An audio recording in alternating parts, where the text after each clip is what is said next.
the first to know Nsem-Pii TV.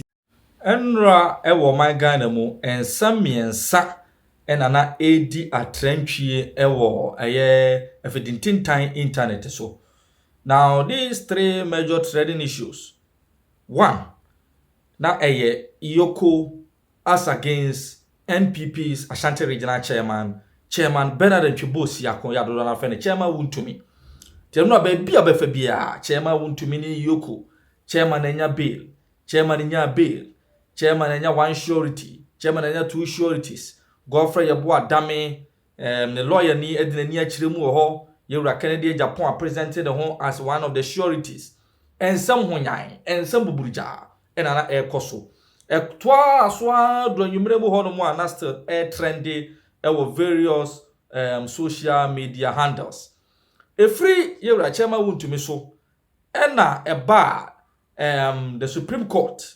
And after the suspended Chief Justice, her ladyship Justice Gertrude Tukono, a brand now was seeking for interlocutory injunction from the Supreme Court on certain issues raised with regards to Sadie, 5-member commission and a committee of inquiry. Eyo omo ejuma esitie. Then so trend this could say unanimous 5-0 decision bar bontain and a whole lot. The number 3. Ababa your friend Annie Sansa Dali. Ya na portray no se oye doctor. Na wako John Hopkins University ewa America brochimemu a graduate with a perfect grade score of 4.0. Na His Excellency John Dramani Mahama in the first appointment to National Health Insurance Authority. 17 board members omudimbe tu jana ababa we edin ka ho. Eni jina NHIA a revocation letter from the office of the president signed by Julius Debra say the president Callistus Mahama said the president assigned a revoke the appointment of Annie Sansa Deli. Now before the appointment and the revocation itself, now so much expose has been done on this particular lady by Okatachia Frifa. Ya no chirimu say 1. Ababai, she lives a fake life in the US. 2. She is not a qualified medical doctor because only any certificate from any recognized institution is a medical doctor. 3. John Hopkins is a fake no crebiani. Before then, now the Ghana Medical and Dentistry Association actually created America acquire verification. Ama beto just say ababa records be any one of America which memo say or doctor di. Intino eba sa no na Ghana for do na enya wonwanwa said the president a revoke an appointment, but then Ghana for do na wonwanwa say why was she even appointed in the first place? Ababa ya beyi ne ho ano obeyi ne ho ano a wo ka kire Ghana for say wonye doctor ni a eye den na oye personal physician edema His Excellency John Dramani Mahama for his 8 years in opposition. 8 years in opposition. Ababa your friend Annie Sansa Deli through Twitter and Facebook uchiremwa. Now oye personal physician for the former president for 8 years in opposition. Enti eya rodo Nsem ene nipa bi epeso omoka edigu na nimu ase. Wasanya support from Kevin Taylor. And wasa pull an old tweet dated the 10th of December 2024 after sending a kotwa by the 7th of December 2024. Now results on the Diaba Pontia 8 dance say His Excellency John Dramani Mahama has been elected as the next president for this country. Now tweeting over Pulua or did defending a one tweeting in the or say Annie Sansa Deli na the picture boho date December 10 2024 and yateke echese e Twitter ni dimu or say congratulations to President-elect of Ghana John Dramani Mahama on this well-deserved victory. It's been a great honor serving you as a personal physician, especially during the 8 years of difficult times in opposition and throughout the very tough campaign. You did it. And what the emoji Bema bia yesi no what the to ho ya onya response so from the office of the former president, and other important NDC gurus. To win Twitter, Annie Sansa Delhi, a pull from December 10, 2024. Ya or did defending the home, say. So when your doctor near a year day now or year personal physician, Edema, a former president for 8 continuous years. In fact, Abaye buburja ewo social media, internet is aye buburja. People within the corridors of the NDC are confused, say. A year day now will be a only certificate as a practicing medical doctor. Etumi da yen ebeye personal physician for the former president for 8 solid years. Ya yen hunu honre. The dear pa, and I know they the former president. Some NDC gurus are experiencing utter shock with respect to this revelation via a tweet on December 10th, 2024. So the multi-million-dollar question is, a coin so and Annie Sansa Delhi, by virtue of this tweet, I answer Kabi, a personal physician to the former president throughout the opposition times and even during the campaign times. Na obi hunu say onye doctor ni said the expose ni ade ababetudwa. Very, very interesting times ahead. Now odi abetudwa me say comments in etwamu 6k over 6,000 comments. Yeah, it is a big shock, utter shock from NDC faithful to say, how did this lady deceive the entire former presidency office for her to secure a job as a personal physician to the former president throughout difficult times in opposition and throughout in the campaign? Enti asem sebe asem kasiye and esiye bia na wonti ase how a fake medical doctor had the chance to manage Ghana's former president for 8 solid years as a personal physician.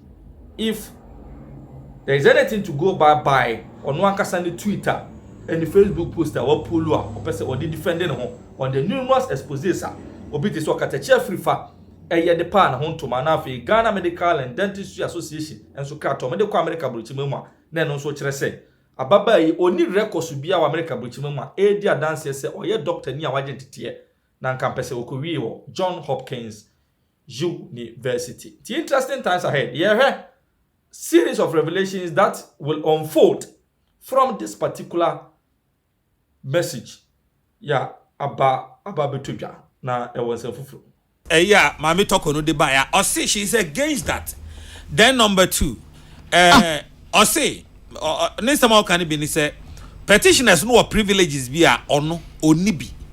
It is a yama petitioners privilege man ye dia any ono so yama na ho na me bayi sir me pacho ye dia sama yedi no fan enya court in fact committees are tisani nyina no omuhia o court premises na adenti da yedi ko hye edan mu obi aso wakum ni ba why oje no phone free ni na dia menti ase kran se ya bua no ono petitioner no lawyers no petitioner se omumba omo appear na mo dance for and beba ase what be that mampani odaroma o se munyi no TV so mo bia hwe bi so obuo ni ani dia me wo ma o se dabi Attorney General say the constitution is explicit on that. O se yen kano in camera. Enti maame no na na omo be kan in camera omo nyan kan public. O se Attorney General on your press conference on your press conference on cases asana wako say munti Attorney General o se case na da hon enye about no cases in the media o se e Ghana mra de mra no kan mra no se yen kan e bacho Ghana mra no e kan find say Evanco Castle portion be na kan say asam Evanco Castle portion be me buru pa Attorney General me penasem pa is a fine gentleman obunu pa wo se makana fidie so Ira Mahama me penasem pa ne mo sa kruwa we onu ma no emwa no na duro enumi aduro no enwu no efe bi so boa no oh of course enti fa kan preko na so na odi aka homa mi me penasem me boa no so bebre so me boa no fa bebre so because na koma panti ne mum sa de we de o mampani ede kan bi betu nipadua ho na ebe di wachi afibo ade asem nie nipa no mo se waye bone wo tumi amudi na sem na asa ye bu ne kumfo obi ayi kokunu o se ka kasere ye kasere ko keke kra na e ya nhihie o se kasere no ye de wo ko ha because o ye nim de asi homre bi atwa mu nti ana ye de wasem wo ko ha asa ye de obi akọ police station na say mo fa na cost striking force na bujanfo akọ fasting because obi anim de ekoso striking force wanti eno kra no yam na striking force e da so ayam hihie na ye de wo ko no ana se fa no ko sukula omu nim se baby wo ha ya sheda ka se ho nye nti ye de nkofo a omu ye bad boys na de call na wo wonu so wo nye bad na ye de wo ko frasa nkofo no nti maame no obi a wo ye chief justice mu a oman no bono ho ban se na ye kana sema on ye kana sem te se be o abofra bi a wo ye a court attendant bi ase se be common criminal bi David. But then majority leader can be or say David. The Adro na say I am ran the chief justice home by nti enche aban dem rabe ba court na ya yiri bia na I am ran the abo bi ho ban enye yi hwe nana me ma me no nsema o ka no ene e tokonu enti bia e be ka say emfani no say all kono ne lawyer na ye sim 7 or ye 7 nkrata on her behalf no ye she data say man for na ntum only chambers crowd no invitation no ko yo yes see you recognize no say oye bacho ye nua pani ye offer Poaman yes and friend Gabriel Scott Poaman JS I thought although he's only acting ohine committee on the esi ne ye hu nana emre ye ni nkaso emre bie ni ho ye di kaso in fact the name hu videos and NPP for comes am say hey Emre Dane ekuro bi din ene pa na NPP for na e kam say ye bo onwi because na under 5 months ago na no mtia bam enru kra papa bia na ntinkofu bi ni sa when those wrongs were happening ene Poaman ye offer Dennis ana sane friend boa adibo asiedu anade hin asiedu adibo asiedu mon kan hu se emre wo hoyi ye ni nkaso me nkaso mai boni bia o but de mu susukruwa no amana na mu tu di ma amena hyemu no muntu amana obekom yie e mo tu amana ne hu betwitwi ansa won na wura amana ne mu a e bia kyena na sa amana na akro na de wede e kwa kohyem na ene yo no makasa e hwe ma amena no ne anhwe office na e be mistake because untimi nyi ma amena no free office no it is the office na I under attack. It is the office of the chief justice that are under attack, not Tokunu as chief justice. Enti me say na what na ba making kan a daily guide na e dey some na ko so Ghana say e dey ma sem ni Ewura Mahama wada ru meburu say ye nim say I mean kwa wa bahi niam bebre o ha e besesa in fact nana he na no me call me on say soldier for bebre ha na dey see you pa na nipa akofie ho generous akofie me ha mani a edoso papa said that me kan ha about 50 of them yes na obi retirement obi kan se mi kire me na se o ka kire me yam shim no so say rank we na me wo within 8 years time na madru ha na nti se mi kodu ho wie na se MPP so ba na omka se me ya NDC ni a na ombe yi mi kofi a na bra ma bra nyina me bra kosi sen aso ka kire me no enti nsam no look I say ya nhwe ne ni anka ne yi a na etua yonko etua edade mu na eda ebe patre si udie mu no o ka mu no nya onyagefo ti moma yenye careful oman mu na ye nyina no de ye pese ye bia no ye fa onyamesuro enikan Bible say nyansa mfiti ase eni nyamesuro mate enti obi a o nyansa bia no usuro awrade mate ye ndwen Ghana ho ne ye kai hu se ye bedan ye jawasase so enipa enka hoda let's no matras din mati eye me ya no court ni mamu aye NDC for so mun TV da enne NDC for empanifo a ehye omo lawyer fo achi na omo de asema court omo say nipa de asema ba court no say Omu dance. They will not come and mount the witness box. Now, Edugitamaklu said, by law, you can't compel a witness to mount the witness box. But oh, ready. I say you can't compel a witness to mount the witness box and testify. And the witness na right. But Mami Jimen Sandie, NDC force yin kuno. Emma now ni mehu Supreme Court judge, former Supreme Court judge baako. Minim say no Justice Ban or so.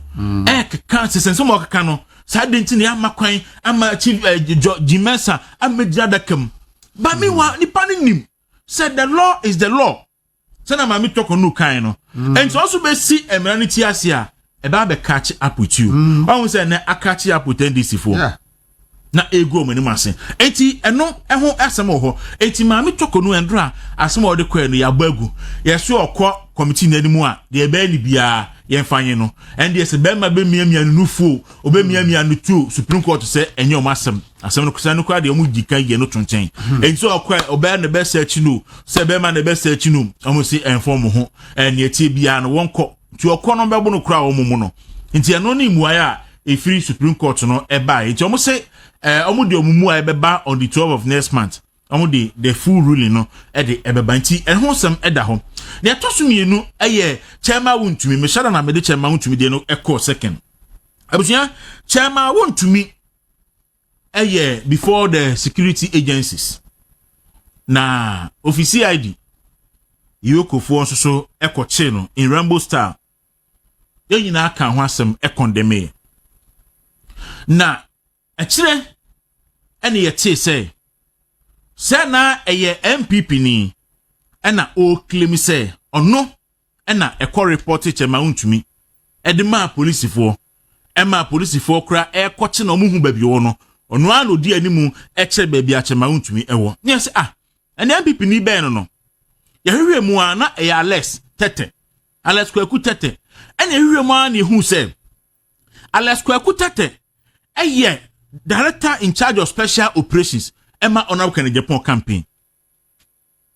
Eti ye din yankasa na sh0ck. Alex Kwaku Tete different from Kennedy Japan. So yankasa. Ba no pa ye program no. And obi send the message say Amofa our host of National Agenda on Oman FM. In fact, I got a lot of people, credible people sending that message. Eti ne Oman FM so endra no pan say nia atu chema wuntumi no. Atuni because one supported Honorable Kennedy Japan in the last MPP primaries.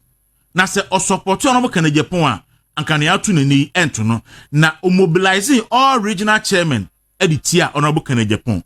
Teba sana mis say ampasa amofa kansa. Then I got the confirmation say ampa amofa kansa. Na mis if amofa kansa now the near Kwaku Tete kan dia then obetumi bisa say Honorable Kennedy Japan and the search na and also and they are fair and the right question to ask.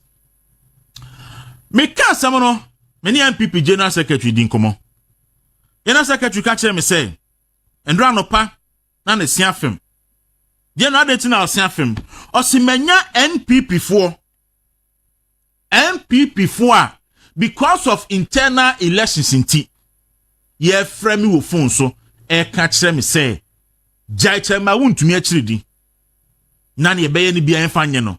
O say ebi kra court to the catch him say na say wo kwa election no. Na say chairman wuntumi wan support o. O mobilize regional chairman said dia amofa kan no a wan fan support o na o the support will be. Enti no ade na wunya chairman wuntumi achidi. Anyway you go to TV so no why see. Enti eno na ma ne wira ho as MPP General Secretary as at Ndra no make kasa. And you could hear from Kodua voice say na Kodua aboto. So when your course, na chema untumi akoyi TV gold with TV so and na wan support and because of elections are ebe koso MPP munti. Yan to chema untumi jeje mu ni nkunu kura mfiri wiase. And that was the basis. Emma me dibisa question say enti say ade a amofa eka no. Any ade a friend is saying Alex no eka no. Obetimi aka say Honorable Kennedy Japan enim ne koso ne hu bia na. Asante me General Secretary. Yentie na asem no. Ye ba I'll continue. Yentie General Secretary.